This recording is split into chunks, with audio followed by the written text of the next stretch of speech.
And I said, oh man, when I called him a legacy act, that didn't go over so well. Mhm. And I said, you're a legacy act, meaning he already has a legacy. He's Yep. continuing it, but he didn't see it like that. But I was honest, at least. I said, you're a legacy act. I have to make sure everything sounds exactly like it did on the record, because Mhm. you're going to remember Party Up way different than you are Party Man. They Mhm. sound totally different. Yeah. Yeah. So don't make me give just an analog mix of the whole show, and then fans come and go, well, it all kind of sounded the same. So Mhm. I was able to make all the songs sound exactly like they did on their respective records due to that. So he but he never walked up to my desk and he never touched it. He would walk up and look at what I was doing, but Yeah. he didn't ever touch my desk. And I'm part of that I'm proud of, and part of it I wish he would have said, hey, so how do I do this? Yeah. And I go, okay, just hit select, see SEL, just hit SEL. Now you're looking at the bass Yeah. channel. What do you want to do? Right? That would have been the cool Yeah. guy thing to do, I think, is to say, Yeah. how are you doing this? And why is this a good advantage? And how are you Mhm. setting the echo times? Oh, I can tap them in right here. Oh, how did you do that whole lot of love drop echo? Oh, I did it with this. So he loved Mhm. technology when it was on his side. When he had to do it himself and he didn't know, he would go, no, I love Boss pedals. And you go, Yeah. yes, we all love Boss pedals, but they sound like $100 Boss pedals. Like, what if Mhm. I could do the same thing and it sounded 3D audio, or it sounded like Mhm. it came out stereo like this? If it was too much tech for him, if it was more than mute and unmute, he didn't want to do it. So And he that had, this. yeah, Sorry, Scott. Please go ahead. no, that's a good place for you to Okay. jump in on that. So one of my burning questions for you, I kind of touched on this with Susan, but because she wasn't really the live mixing sound engineer for live performance, I kind of tried to get into this a little bit in our conversation with her. But so obviously, then you embraced when the analog boards went to digital, Yes.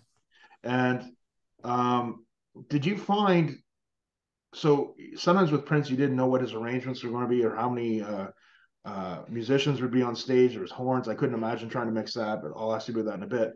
But did it help with the digital boards? Like, did you have a setting where you could kind of save it roughly to what he likes and then change it a bit to the Yes. acoustics of the different venue and just tweak? Did it make your work a lot easier doing that, like with the save function? Scene 3 for me on every console I work on now, scene 3 says line check always. I skip 1 and 2. So I start at scene 3, line check. The next one under it is always sound check. The one under that says safety. Okay. So if the crap hits the fan, I can always recall scene 5 and do the rest of a show on it. With Prince, below safety came funk, and the next one under that came ballad. Mhm. So what I would do is, if he said, I want to play Scandalous, I would load ballad. It would load up the ballad reverbs. And then I would just make moves based off of that and then store it as Scandalous down at number 71 or whatever. I always started with sort of a template. And the template is one that I left him with in the rehearsal room when I left at night. So I would always leave it on funk. And I'm sure he walked over to my desk and saw like funk, or whatever. Um, and that name of that was different at different times. Sometimes it would just say room, and then the other one would say ballad, and I changed the name of that, Right. but it started as funk. Like with Prince, it was 00, whatever it was, 006 or whatever it Seven, was. seven, seven, nine, Yeah, three, yeah, 11.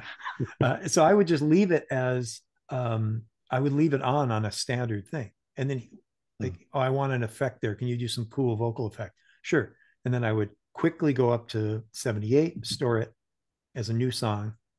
And what song are we working on? He'd say, it doesn't have a title. Okay. And then I would go, how about this?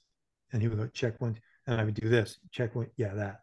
And then like we would work on things, and I would start to amass this master list of all the songs. And that's not lazy mixing, it's smart. If Yeah. you want Purple Rain, you want it to go purple rain, rain, purple rain, rain, right? You have to have that Yeah. echo on his voice. It has to be there. It has to be right. Pop Life, songs that got really started to get intricate. Parade had a bunch of reverbs, backward sort of reverse gated. I couldn't, no one could do that real time without dragging half the studio along with them. Yeah. So using a digital console only turned the sound into, it's still a sine wave. It's just a stepped sine wave that's really, really, really high resolution. So I his fear of digital was his fear of technology. Yeah. They moved hand in hand. I don't Yeah. want to go to digital. Why? Because he didn't know how to go from page to page. Yeah. He just didn't. He tried it. I'd seen it. I would leave it for him, even as recently as a piano and microphone show after we did that. But before we went to Australia, we were rehearsing for Australia, and I would leave his Yamaha C7S C7S SH or whatever, C7X SH silent piano, and the 4 speakers in the corners, and my small QL1, the one I was going to use over in Australia. I left it set up exactly what I was going to do. And I would come and it would be all messed up. Like he didn't know what he was doing, and channels would be broken as a pair, and it would be all like crazy. He feared technology, but he seemingly somehow seemed like he was on the edge of it in other parts of his life, like how to digitize assets and get them to people, right? Yeah. Yeah. So he was just like a Gemini. We're coming full circle. There was do as I say, not as I do. And that was sort of him in a nutshell. I want you guys to know that I'm just candid enough to say that. Yeah. And not just fall all over him, because no, I appreciate that. I think there are lessons in there, and they're not mine to possess. They're mine to give out. The open sourcing of his mindset and calling his shortcomings as they were. He would call out mine. Yeah. If it fed back, he would yell my name. Or if he didn't like something, he would blame me. So why don't we keep each other accountable for things? Now, granted, he's not here to defend himself, but he would do the same in reverse too. So I just think that if you start with honesty and candor, there's a difference. You can be honest and not candid, but I'm always honest and I'm almost always candid. I'll just tell you what I think, and like what should be done, what should have been done, and how it should have been, handled, or how it could be handled. And the same as you've got candor about what the estate could do and how stuff could be released, and a beautiful way for a fan experience to ingest that material that's prized by you, wanting to hear. And I'm in support of that. I think they should hear everything. So your favorite live mixing board is right now currently would be a Yamaha Rivage. It's where we were on that. When I moved Prince from analog to digital, and I did that in live audio. So I used in 2002, all the stuff on One Night Alone Live was recorded through a Midas console, a British console, they're awesome. a Midas XL4. Oh, huge boat anchor, heavy. They can get full of dust, but they had great preamps. Did all that on the Midas, which made some of those vocal moves and harmonizations and stuff in Family Name and things like that all the more remarkable, because I had to do this dance of having things change quickly. When I moved, we took a break on that tour, and then I went to a Yamaha PM1D. Wow, another big, huge first iteration of digital console, but I could lock in all the songs. Recall Let's Go Crazy, recall Take Me With You, be at the end of Whole Lot of Love, where it's just going wow, wow, wow. Yeah. And then John counted off Take Me With You, and I could hit recall and it would all go away, and it would go, so that was only possible because of that transfer to digital. And it made my life easier and allowed me to listen more and make refinements more than problem solve with an analog desk. Yamaha has advanced their technology. And again, they're the only manufacturer that makes grand pianos and horns and keyboards and world-class instruments. Like all these Steinway artists, they're all defecting to Yamaha CFX now. That's crazy. Classical pianists are saying, see a Steinway, Yamaha's better. And they make sound consoles. So who am I going to go with? The most musical console I can. So I like the Rivage. I'm not a Yamaha artist, and I'm not sponsored by them. They don't really do that for engineers, but it gives me the most musical advantage to start with. And then to also multi-track is very easy. So I'm creating digital assets. So in the future, artists won't have to deal with just a 2-track mix of a tour. They can go in and remix it and remaster it. And, it makes me think of somebody like for example, we hear remixes and we hear people kind of brought back with different production. And I always wondered why. This is parenthetical to the conversation, but Yeah. when I listen to Whitney Houston, she's got such a beautiful voice. And the production is so horrendously aged in the 80s. Yeah. Right? With these belly David Foster Rhodes sounds and these out of date instrumentation.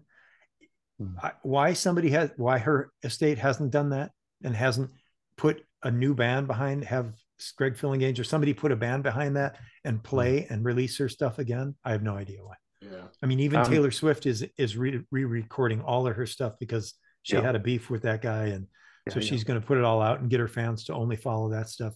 The Whitney fans have that option. Prince, you could have people go back in and do things. And well, I mean, if you've got access to the tapes, of course you can. I mean, I'm a big proponent at the moment of this AI movement, where it's almost the computers trying to pull the vocal out, pull the bass out, because that's the closest I'm going to get. Nobody's going to let me at the tapes, but if I want to break down,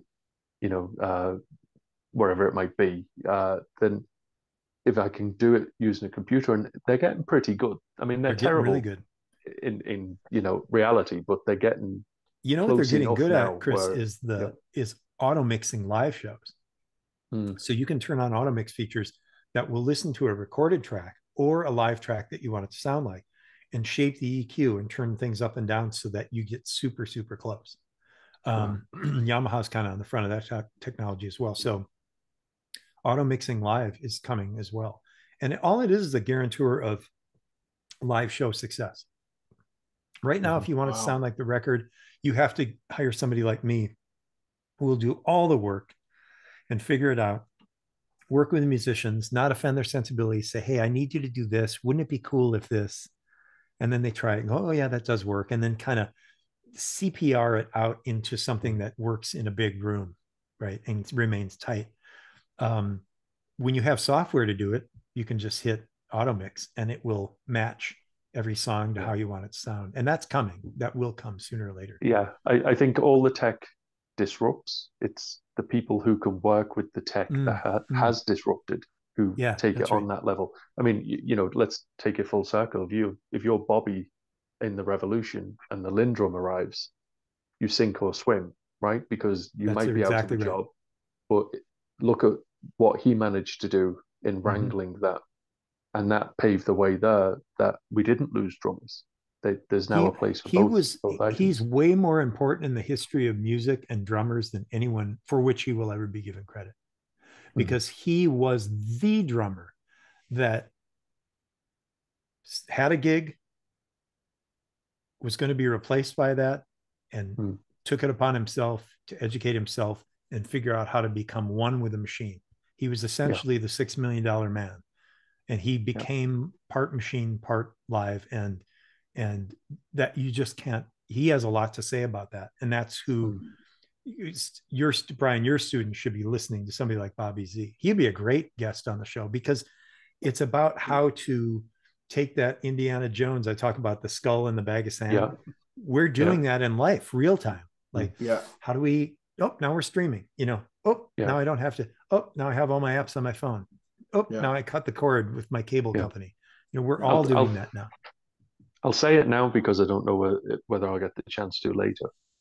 But the myth around Prince is that he's this one-man band who just came along and he was an unstoppable force and he always would have been a success, regardless, in any age, in any era. But the reality is there's these massive turns of luck, the timing, the amount of money in the recording industry, race relations, that an artist who could say, don't make me black, is actually listened to, whereas Little Richard wouldn't have been listened to. Prince comes along at a time where he is listened to.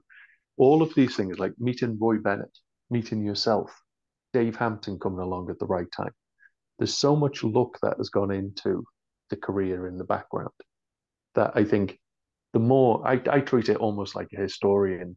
It looks at this thing and just wants to put it down on paper now, because I'm so familiar with the music that this is what keeps it interesting to me. Is this looking at the weaving in the tapestry is actually where I get my joy now. You know, if this guy hadn't said that thing, we wouldn't have this song. If he didn't use that lyric, it wouldn't have informed this. If he didn't meet so and so, it wouldn't have come. Like, I'm not going to say it's absolutely, and I'll state it as fact. But you having that conversation with him and then him giving away the musicology CD does seem more than a coincidence, on face value to me. So I just think it's a fantastic study. And I understand he's flawed as a man, and I actively push against people who are deifying him at the moment Mm-hmm. because he's passed. I think it's a disservice to everyone involved, particularly the music, if you turn him into Jesus after he's gone. But I think what he did release studio wise, and what he did do on the live circuit, this is a record that everybody should have access to. And I don't know whether they have access to it free, but it should certainly be out there in the ether so that it finds new listeners. Now, to bring it slightly full circle, because I don't know how we're doing with time, um, can I ask you about the piano and a microphone? Sure. And I don't want to ask about the end. I want to ask about who came up with the idea, and at what point did you walk into a room and see a solo piano, and how did that feel to think, oh my God, he's stripping himself right back? I got called in November of 2015 on the last day of a tour that I had with the Fray. And I saw Kirk's name and I said, perfect timing. And I said, hey, and he said, hey, he wants to talk to you. I said, I fly in tomorrow. I'll go right from the airport to Paisley Park. Pardon me, please. And he wanted the band. He had a new record out. It was like, wasn't it hit and run part one yeah. or something or two? Yeah, whatever. One of them. And so he was into that. And I know there was this gig on the horizon, this New Year's Eve gig for Roman Abramovich, in St. Bart's. Yeah. So that was going to happen. There was another ill-fated gig in Miami that was supposed to happen. And I knew it wasn't going to happen. And Prince told me it wasn't going to happen, but I had to act like it was still going to happen in case he wanted to do it. So I was ready to do a site survey and fly down to Miami and just look at this place. And then the plug got pulled on that. And the next thing I know, Kirk didn't really say anything. I just noticed he started playing his piano and at rehearsal. And Kirk at some point said, I think he wants to do a show just for a few people on piano. So it started really innocuously. It wasn't a big thing. It just sort of grew. And I wasn't in on the planning stages or any of that. I built the stage for him. I think I built what had to be, it was like I think 12 by 16, whatever the size of the piano. I just said, okay, bigger, it's got to go, he's got to be able to walk around. And so I built him a 12 by 16 and put a ramp down in, at first there was a ramp that went through the open doors. And then he said, no, I want the doors to open and shut and smoke to come out. Oh, okay. So I had to build a stairway instead because the ramp it was too close to the, all those little things had to be worked out. But next thing I know, we're doing a show and it was promoted and fans were getting ready and come over. And then we spent the night before the piano show talking about the set list. It was just Prince and me at Paisley Park. It was several hours. And I stayed down below him and he would play and then just look down and I'd say, okay. And I made sure he could see my writing because he was always private about notes and things getting out, especially if they're digitized. That's why I always wrote things down by hand next to him. Yeah. So I'd say, okay. And then, okay, go into this and then da-da-da. Okay, then Raspberry Beret. Okay, cool. And I was kind of making all these furious notes about what I was furiously writing them down. But I didn't get a chance I didn't understand that he was going to talk interstitially about his life. He never told me that. So the next night when I did the smoke machine and two guys opened the door and Prince walked through with a yellow light behind him, the door shut and stopped the smoke machine. And, I put on that effect. I don't know. Were you at the show? No. So unfortunately, I've heard it, obviously. He comes up and he goes, Paisley, Paisley, Paisley, Paisley. And I did and he said, believe that effect you like, put that on there until I do the Batman theme. So we sort of had a play, like a sports play. Okay, I'm going to do Yeah. that. Then this. What do you want me to do for this? He's like, whatever. Just do you. Okay. Should I match the something in the water? Does not compute echo? He's like, whatever you want. I was like, cool. So it's very easy going. Did that show. He gave me the shout out during the show. Told me after the show, after the first show, he said, you go ahead and get a copy of that. Thank you from the video guys. And I was like, cool, that's nice.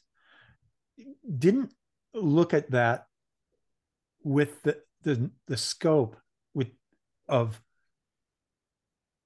anything, because he thanked me a lot in the PA, or at least brought me up. You know, Prince fans know Scottie, turn it up, Scottie. Yeah, yeah. But for him to call me on the phone in Studio A and say, you should probably get a copy of that. Thank you from the video guys. And I said, oh, cool. Thanks, man. I didn't put, I'm not reading into that. I'm just saying that was highly different. That was very unlike. So got a copy of that. We rehearsed for Australia. Kirk tried to sort of talk him out of Australia. He's like, hey man, that was lightning in a bottle. Let's go back to doing the band thing for a while, and then you can do it later.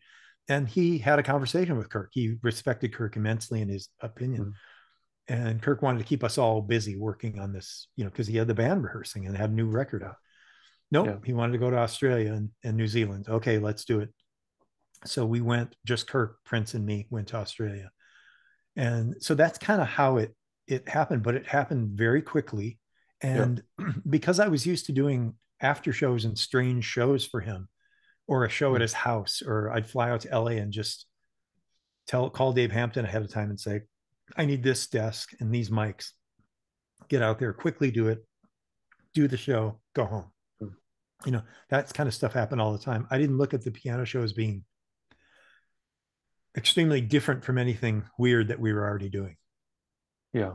So as this show is being put together, would you hear him rehearsing? Were you there throughout the rehearsal? Sure. And what did you think of he didn't the actual rehearse piano playing? The only night he rehearsed in front of me was a little bit the first day I heard him playing piano, talking about the piano show. Then the night before, he did a full rehearsal, almost like a rundown, and he would get into the song, and then he would stop a little ways into the, let's say he was playing Raspberry Beret. He didn't say he was going to talk about Lisa, but he would play Raspberry Beret, and as soon as the working part, he would start it, and then he would stop, and then he would look at his notes and play a little bit, and then play up into a different key, and then go, don't worry about that. Okay. And then he would play a little bit more and flourish a little bit until he got to the right key. So what he was doing was prepping himself to change keys in that way. Yeah. What happened when the show came is that he threw all that out the window, and then he had a set list, but he would bounce around a little bit. It'd be interesting to see my set list that I have of mine that night that I did on a computer, and balance it with what actually happened. To see what he switched around. But he was the autobiographical nature of the show wasn't apparent to me until we were actually in the show. And he talked about people and certain things, and then he gave me a shout out for sound, and he talked about Lisa and talked about David Bowie briefly, and different people in his career and life, and you know that. So, but I wasn't back there going, whoa, this is incredible. I just knew it was like, this is different. I've never heard him talk about himself this much. Yeah. And then I think Kirk might have been right, don't you? Because as that tour carried on, he got less and less autobiographical. 100%. It became a show, you know. I believe Kirk was absolutely right. And I'm not sorry he did it. But something happened when Vanity was lost. When Denise died, that changed that whole tour, and it really got sour for me. That happened, I think, really fairly early in the tour. It might have been right away. Yeah, February, wasn't it? Yeah. And so it went sideways for me, because then I was his only target.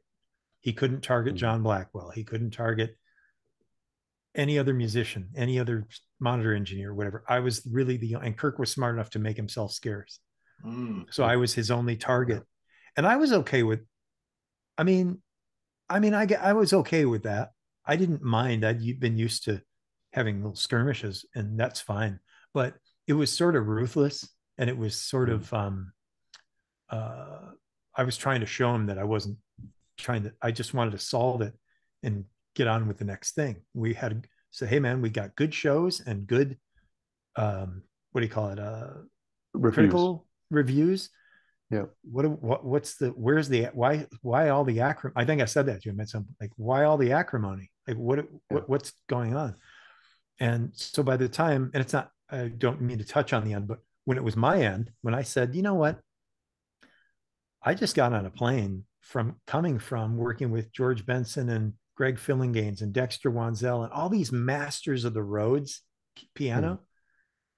I can just call Dave Hampton and tell him I'm coming back and he doesn't have to get a sub.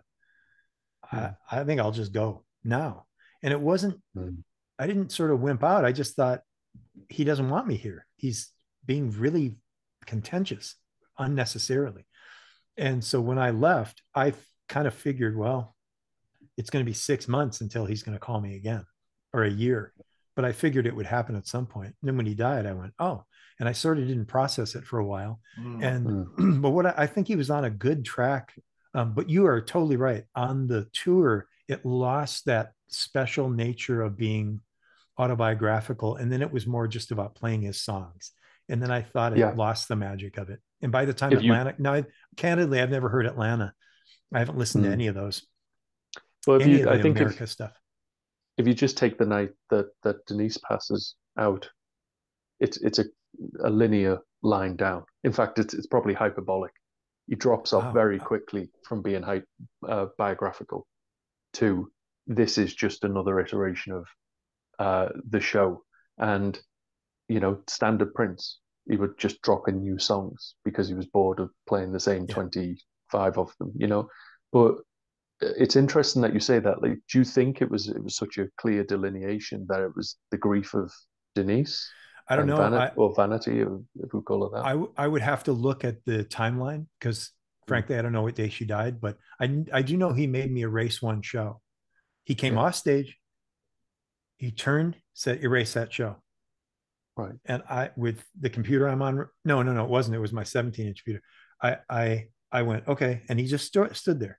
So I went, king, right, in the Right. trash can. And then he goes, now empty the trash can. And I went, shift command delete. And it went ching like that. Wow. And I saw the trash can go to empty. And then I was like, okay, cool. And he Mm. left. And that's the only show he had me delete. But I wonder if that was the day he found out. Because I didn't even know until after it happened that it happened. Yeah. So I want to say February 13th or 18th. And I think it was Sydney, wasn't it, that you guys were in when he found out because he was just about to oh, go on stage. I'm not sure about that, Or but Melbourne. Sydney I don't know. maybe, They're but all blended at this point. I do know that that he was in Sydney. We had such a beautiful setup at the Opera House. I had tons of PA in there. Right. They asked me if I said, what are all these seats in the back? Oh, we Mm. figured we close them off. I said, no, open them up, sell them. So they sold Yeah. a couple more thousand seats in the back. There were PA already back there. Yeah. It was really going to be great. And then he was just in such a horrible mood. And Mm. in between shows, he brought me in his room and he said, the piano should sound like this. And there was an upright Yamaha in that room. And he Right. played he played the horn line from the Max, or the piano line from the Max. Yeah. Okay. Yeah. And he said, see, that's what it should sound like. And I said, yeah, yeah, man, but we're in an acoustically treated room that's 10 feet by 15 feet. It's Yeah. we're playing in a place that's meant to throw the sound everywhere. Like I Mm. just didn't he really didn't understand. He looked at me like he didn't Yeah. understand the physics of playing a larger venue than that 10 by 15 room. So Mm. I thought, man, this is the end. This is coming to the end. This is not, something's wrong. Well, of Yeah. course, months later, I would find out what was really wrong. Mm. Do you And know, then, we've had such a lovely conversation. I don't even know if yeah, I kind of want to go there with the end and yeah, uh, to talk about that. Um, can I ask you one question? Because I'm sure Brian's got some questions that Patreon would like The asking before we Patreon wrap up. questions, yeah. Yeah. Your wife's an opera singer. Yes, Have you worked the board for your wife in any I form? have. We met on a tour of a pianist, a regional pianist here in Minnesota, um, hired me and caught me at a perfect time when I wasn't touring. Usually between around Halloween and Christmas is a time that a lot of tours don't launch. They don't go Mhm. out then. And this pianist's husband called me and said, "Hey, would you work with us? We've been to your shows and they sound great. We think you can make her grand sound great. She's got a 9 foot grand." No problem, sure. And then I meet her singer and we fell in love. So I Wow. mixed her on a whole tour as we were getting to know one another. And my wife's been responsible for my understanding of the physiology of the voice Mm. and tonality. And I've been able to sort of retroactively go back and say, oh, that's because that singer didn't glottalize that part, or they aspirated that part, or they were in their mask, or they're, I've been able to employ techniques, and I've learned about the physiology of the voice and those two beautiful little bat wings back there that are so Yeah. precious. And that's the instrument that, like, Brian will be playing how he's playing until he either gets too old or too frail or too big, like, to actually physically do what he's doing. Mm. Like, you listen to Neil Sean and he's still playing incredibly well. Oh But yeah. the voice, we use that instrument every day, all the time. So that's the one that gets, it just gets denuded of just ripped apart over time. Ask Steve Perry, my favorite vocalist Well, of all time. you just said Neil Sean, and I thought straight away Steve Perry is Steve the Perry is exact a opposite, perfect isn't he? Yeah. example Yeah. of someone who it was is not even, it's pretty objectively he and Freddie Mercury, but you can Yeah. make an argument for Steve Perry being the greatest countertenor of Yeah. all time, in the correct keys, night Mm. after night, 6 nights a week, 15 Yeah. years, whatever it was, and not changing keys and still bringing it every night. Mm. And there's a price to be paid. Mm. That price he's going through now, because when you hear him Yeah. sing now, you go, oh, I hear it in there somewhere, but Yeah, you it's not the mentioned Whitney same. Houston before, and I read all these comments under her videos. We lost her way too soon. It was like we lost her in about 1994. Like Right? vocally, Yeah. she Yeah. was broken. Sadly, Yeah. she wasn't, and that was never going to come back because it's not. You can't untrain that muscle, or at least I don't think you can. Do you think and there are and any part of vocalists that? yeah, part of what we Oh, lost is, yeah, we lose vocalists because they lose their instrument, mm, and or they change production too much. There's a lot of reasons, and I think the saddest part of all that is that she lost her instrument. Imagine mm, we as selfish fans go, oh, she's not singing the same. Oh, she's trying to yeah, make a comeback on this TV. I worked some TV show and she was on the yeah, same one and it was not good. And yeah, but imagine, it's one thing to just be critical of someone and saying, oh, they don't have it anymore. But imagine how personal and terrible it feels to know that you don't have your instrument anymore and people are looking to yeah, you for it. That must be incredibly lonely. And I don't envy any artist, including Steve Perry, whom I almost deify as a vocalist, mm, to not be able to sing Mother Father anymore, or sing the mm. end of uh, so many of those songs Yeah. that are so I high and so pure. I But heard that's someone describe it that Mhm. it's like watching a child grow up. That it's still your child when they get terrible teenage years and grow into Mhm. an adult, Hmm. but that child at 5 years old is never coming back, and it's almost that same analogy could be put to the voice. Yeah, we hold our performers in responsible for looking the same and Mm. sounding the same and playing Yeah. the same, and it's wholly and entirely unfair, because what we're not doing, we're restraining their growth as artists. People shouldn't want to lock Prince in a room with. I was wrong to think that would have been a good idea. I was, people have to let people like Gaga, really creative people, grow and do what they want. And if they fail, they have enough commas to not care Yeah. Yeah, in their bank account. But let them yeah, do what they want, let them grow, Yeah. and support them as much. I heard a great, super great quote by Steven Spielberg's mentor, who said to him, I will support you as much in failure as I do in success. And Right. that's really powerful. And It if we is. as fans could could support what not only Prince, but many people are trying to do as artists.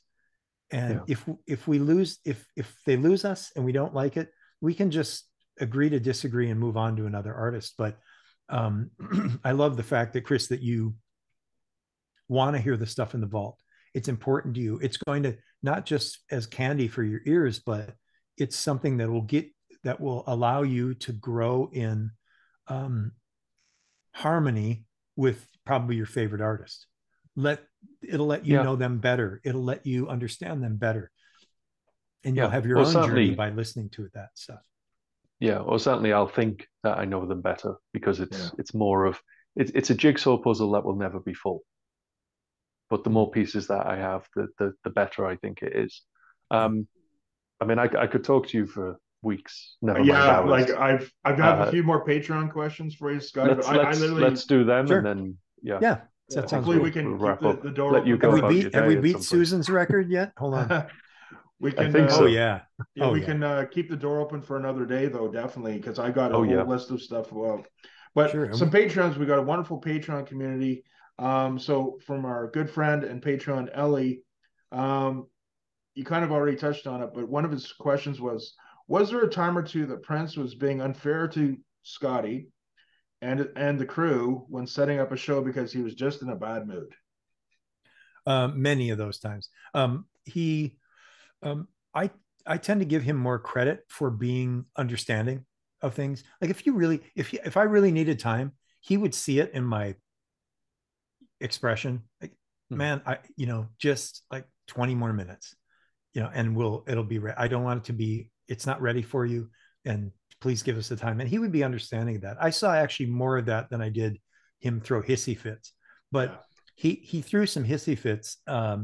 Usually it wasn't when I was there because we were touring and we had a big enough production that everything was already ready, and we were probably ready about 2 hours before we needed to be. Just excuse me, in case he came in. But Ellie can rest assured that there were times that he was unfair, and fortunately, I didn't get to see a lot of that. Um, but yeah, the stories are out there, and he just wanted people to be good at what they did, yeah, and he didn't understand people who weren't good at what they did and were getting paid for it. yeah. Right? That's why he wanted to find monitor engineers per feedback. Like if you made it feedback 6 times, you basically worked free that day, or Oh, that or whatever. we have questions Like about that too. Yeah. yeah. Ellie also asked, in all, how long did the Rainbow Children take to make from start to finish? Ooh, that's a good question. I don't know that. Who were the engineers? Joe and Femi on that, I think. Um, that was a labor of love for sure, because it had a thematic. Chris would be able to speak on this better, but it was a real theme. Some say anti-Semitic theme as well. Oh, okay. That album had a very Chris has probably forgotten more about that album than I know, but I would think not long, because it did have kind of a polished sound. It wasn't quite his. Yeah. It wasn't a poppy, polished pop sound, but it did have a certain sound to the whole record that I think. My guess is that it was cut in a short amount of time. That would be Yeah. my I guess, think though. it's all Femi, and I think it was all done in a week or 10 days Oh with John shit. Well, Blackwell. I think it was one of them where you'd almost fallen in love with John yeah. at that point, and that was their way of, you know, that conversation that I think he had Yeah. musically with people. Can I just very ask you a short question? Sure. I've heard rumors that he wasn't particularly nice at times to John. Can you just elaborate and put a little bit of texture to Yeah. that? For You sure, mean he wasn't nice Blackwell? to People John. kind of Blackwell? use it as a Blackwell. stick to yeah. People use it as a Um, stick to beat Prince with, and I'd like to know a little more. well, I think that rightfully so. John John was as great a drummer as he was. He was reactionarily, he was always a step. There was always a beat, so to speak, between Right, what was said to him and how he would react. right. He was kind of a slow, southern feeling kind of guy. He just would Hmm. go, no, I don't think so, things like that. And John was a, honorary, if honorary, he was a professor at Berkeley. Like, he knew what he was doing. John is a student of drumming Oh and yeah. was, Yeah. phenomenally talented. Prince would pick on him because John was the slowest camper. You know how they say you don't have to be the fastest camper, you just have to be fast, you just have to not Faster be than the the guy with you. slowest. Yeah. Like, if you're getting chased by a bear, you don't have to be the Yeah. Yeah. fastest camper, you just have to Just be faster not than the your slowest. friends. Yeah. Yeah. And Yeah. so John was the slowest bear. Like, he's just the Oh, one that Prince could pick on. And then John would just sort of go and laugh it off. And then what made it worse was something I did, which I had to do and didn't know would work against John clearly, is that I put drum glass around John because it was Prince's first foray into ears. I couldn't afford to have yeah. it go wrong. So I had to put drum glass around John. To isolate the sound. Yeah. The mistake I made was not making my own custom glass about 4 feet high so that he could still have a relationship with Prince in with real sight, with real air. I just bought the standard 6 footers and I put him around, put around. So he was in his own cage. So Prince started to make jokes at John's expense, like he was in a fish tank.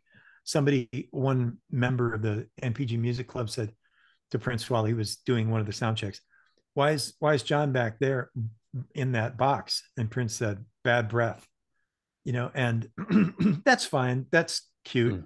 But when he was mad at John, he would walk back and take his guitar and just go and thump it on the glass during a show. Wow. And all of that is like, well, you could take it this way or that way.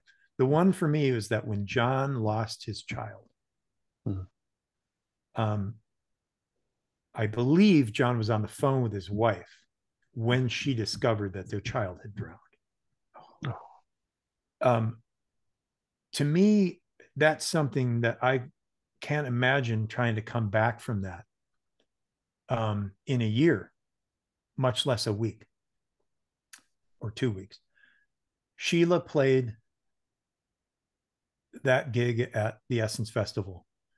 Sheila played a gig to cover for John.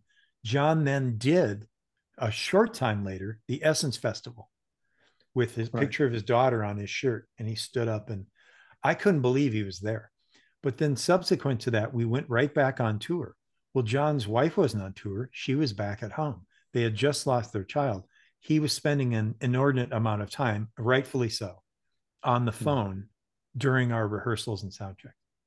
At some point, Prince said on the mic, he said, because I never had Prince in the PA when he was out next to me, because he would be talking to the band members and I would have his vocal muted in the house, but everything else on. Yeah. And Prince went, John. And then he looked at me and said, Scottie, turn it on. And I went, oh no. And I unmuted his mic. And John wouldn't join the band. He was up in the seats with his wife on the phone. I could almost cry talking about this. And he said, John, you got to get over it. Get down here. We're working. Oh. And I remember just that sort of true vitriolic, hatred that I felt for Prince at that moment, as did everyone else with a conscience. Yeah. Should John have been there? No. Did John choose to be there? Yes. And that was good enough for Prince. But it wasn't good enough to be a respectful, loving human being that would have Sheila played all the shows and paid John anyway. Yeah. Or brought his wife out on the road or something. Shit, I could think of 6 things that he could have done to be more accommodating of someone who just lost their baby. Yes, Prince was unfair to John, unjustly so. And then I thought the unkindliest cut of all was that John's ability to even move his arm was taken at the end for someone. And that's one of those instruments that you see taken away from you. And then you feel the people judging you. So, that's when we start doing anything we can to get that vocal back on. That's when we start pumping ourselves full of fillers and all looking like the same person, because we all get these cosmetic things done because we desperately want to be loved by people. And sometimes Prince didn't give a shit about anything but what he was doing. And I respect that. I don't agree with it, but everyone was there on on his for him, and so I do understand it. I just don't agree with it. Yeah, and the story of 1988 Love Sexy Tour. Sheila's grandmother passed, I think it was, and he wouldn't let her fly home for the funeral because how'd you get a drummer at short notice? And that one I have more time for.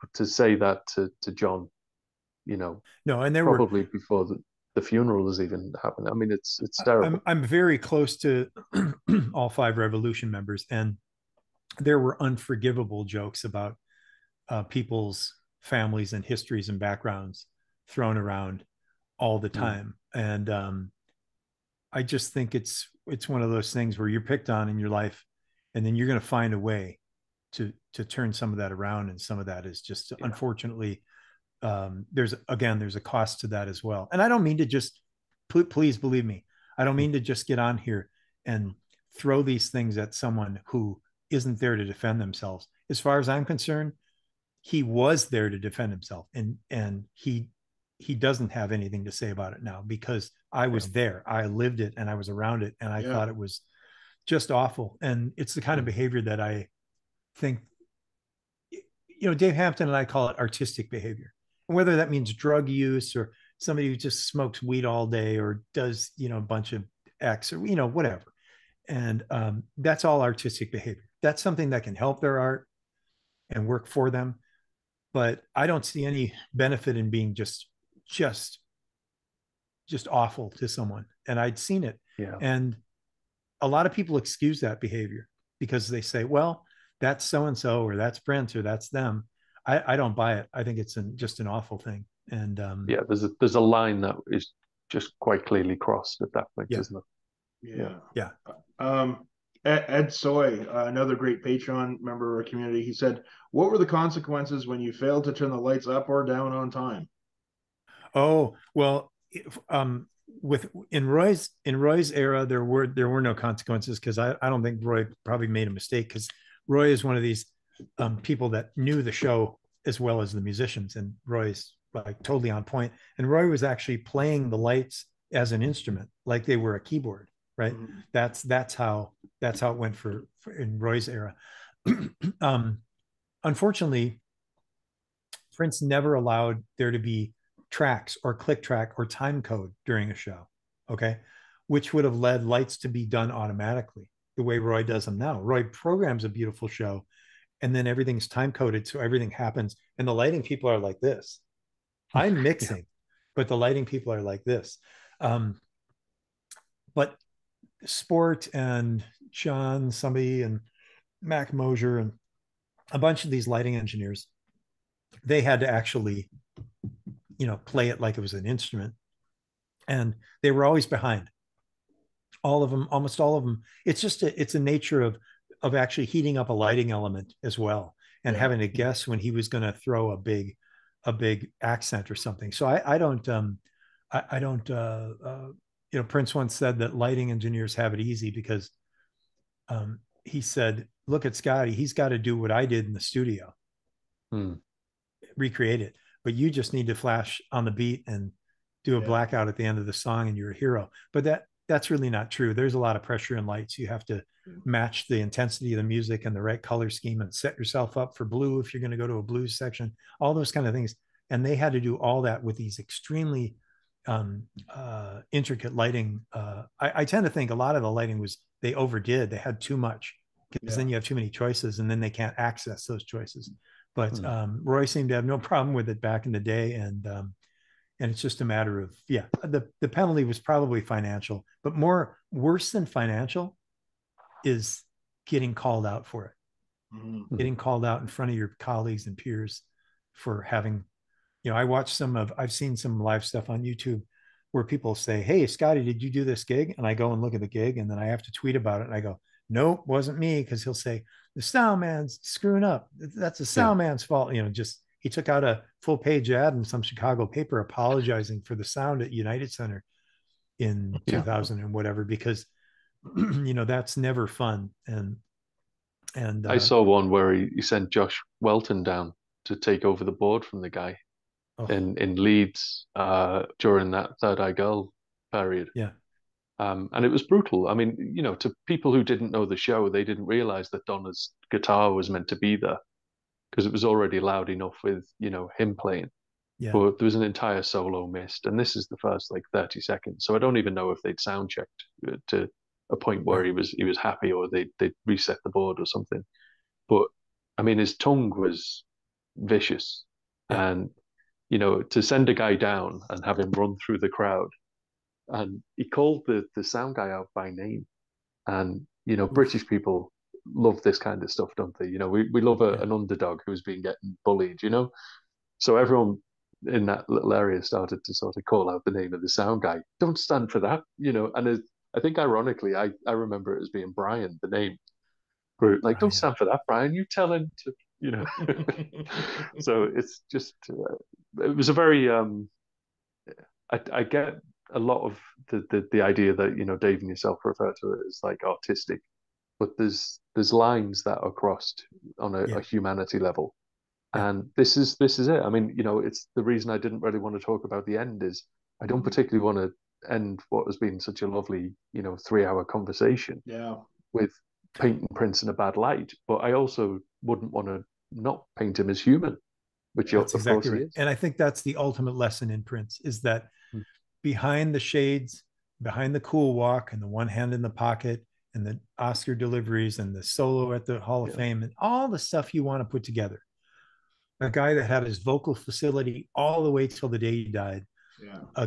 A guy whose physical anatomy, physiology of his head and ears and voice should have been studied. Yeah. Mm. Somebody who had a chance, he probably had a chance to donate his brain to science, should have done that. Like there's so many things I'm just riffing right now, but Mm. all these things, that's the way to end, is to say he was very, very special, but there are lessons to be learned in being flawed.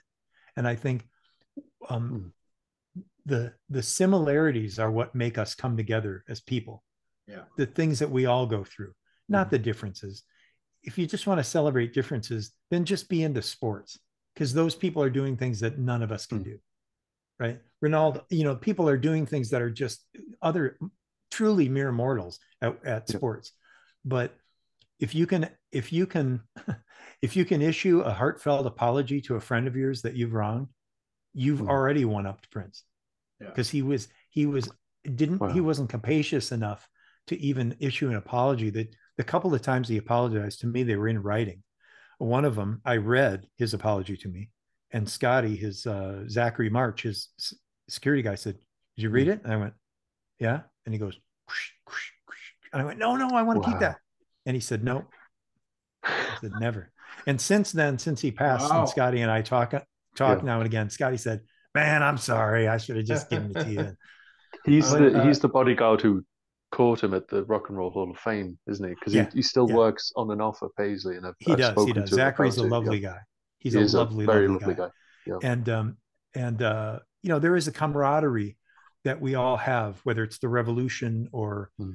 there may be some there's some dissemination between the or is it Levi's band, the Mm. MPG, that era, is it Sheila, is it Oakland Sound, is it the revolution, is it this, is it Third Eye Girl, all that Mm. stuff.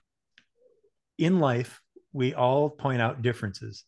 When the great comedian George Carlin, that I love so much, said, "We have Yeah. way more in common than we do different. So why aren't we Yeah. celebrating our commonalities?" Yeah. And so people in the revolution, Sheila's band, the whole Oakland Sound, Third Eye Girl, all of us have more in common as people who, as I say, many are called, few are chosen, right? Yeah. Mm. Susan, Peggy, Dave Hampton, all the studio engineers, all the people, the Ruth, all the Yeah. people who were his assistants, and Takumi, and everyone has more in common than they do different. Yeah. Some of us Yeah. executed at a higher level for a longer period of time and were Mm-hmm. called back multiple times, even after arguments. But that doesn't mean that our gift was any greater or less. It just Yeah. means that he was comfortable around us and we helped support his career. He was fully Mm. capable of doing most of that on his own, but he just couldn't be in two places at one time all the time. So he Yeah. had people stand in for him. I look at myself as a really good, solid, his best live sound stand in for him. Yeah. Yeah. But he couldn't do what I did. He just simply didn't have the experience. He Yeah. couldn't he couldn't suddenly conjure up thousands of performances at thousands of different places in the world and use that experience to create the sound that worked best for the crowd. That was my job. It wasn't his And he load had to a bear. It go in was mine. '95, didn't he? He did. On He did. that And it tour, was trying to make yeah, sound from the stage. and it was awful. And Yeah, but you know what? But he did it. Props to him. I'm just sad for the people that came yeah, and experienced the bad sound. I don't mind that he did it. yeah. I think he would have actually gotten along quite well with iPads now and walking up and adjusting your mix on an iPad. I wish I could have Yeah. gotten him. I wanted to do the thing that I designed for him was called Purple Sphere, that I patented the name, trademarked the name, the Purple Sphere. So it was Right. the PA was in the center going out, and no one needed monitors at all. You would just play in Paisley Park, and it would all emanate from the center in a big ball, and you would just play. Nobody needed any monitors, and the crowd, they were all at front of house solving that issue. Well, it didn't come to be, and maybe someday Mitch or whoever runs Paisley Park in the future will say, "Hey, Scottie, let's try that once. Let's play back some shows from the center like you were going to do." And I can only imagine a celebration if they pump some of the live shows through in that. That would be a fantastic experience. Yeah, because then you're all, instead of Prince always wanted to fire in with sound, which only works for a certain portion of the room, fire out and it always works, because then it's one single source point.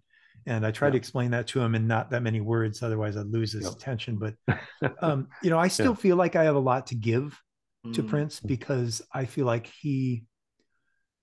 people don't really trust me when people hear that he wasn't even one of the top 5 artists that I work with. They go, "What?" And they want you to enumerate who. I go, "Okay, Stevie Wonder, Madonna, Gaga." Like, I can name off artists, and they don't want to hear that. But I will say that Prince gave me more than any other artist, which was be fearless. Always do your best, always be prepared, and no mistakes, and teach others. And that's what I got from him. So I feel like I still have more to give him, and the piano show would be a great way for me to help give people, and whether the estate wants to take me on as somebody who can consult with them and say, "Oh, this was then, and this would work well, and this was always like this, and oh, I remember that night," and things like that. You need those people, because we're the ones who keep the oral record of his legacy alive. People like Susan, people like me, people like Roy, that can actually talk about working intimately with him. And don't for a second think I take for granted that your podcast today and all these hours that we put in will not become part of the canon of Prince, in a sense, because it's part of explaining a very deep and mysterious figure. These give insights, as will the documentary, the Netflix documentary, whenever that comes out. Those things will help us understand. Exactly. I mean, things that you've said today will, if everything goes to plan, pop up in some Dwayne Tudal book in 5-10 years time. It's absolutely. I know we're conscious of time, and we need I'll to come let back you get on anytime with you your guys day. want to. I think it would be great to speak to you. I'm a podcast fan as well. And when I look and it says 3 hours, 28 minutes or so, I go, oh. And unless it's Joe Rogan, like somebody that everyone loves deep diving on Rogan, right? They always love that deep dive. If Joe Rogan has Randall Carlson on for 4 hours, everyone goes, yes, 4 hours of Randall Carlson. But I know I'm not that way. I'm not that person. But I do think if people make it this far and they enjoy it, I would be happy to come back. Whatever serves you and your community of people, I enjoy being part of that. That'd be fantastic. Well, I'll do the sign off now, but if you could just hang on after the sign off. Sure, of course. So that was a fascinating discussion. So many things, like you guys were talking, I didn't want to say anything. Scottie, I have about 4,000 other technical questions to ask you that maybe we could get to another day, but we really appreciate your time. And we can, if you're willing, we'll leave the door open for doing this again in the future. That sounds great. I'd love to do it. We still haven't really talked guitar yet. Yes. Real guitar talk. Absolutely. So we'll do that. But thank you so much for your time. And remember, everyone. Absolutely. Practice hard. Practice smart. We'll see you soon.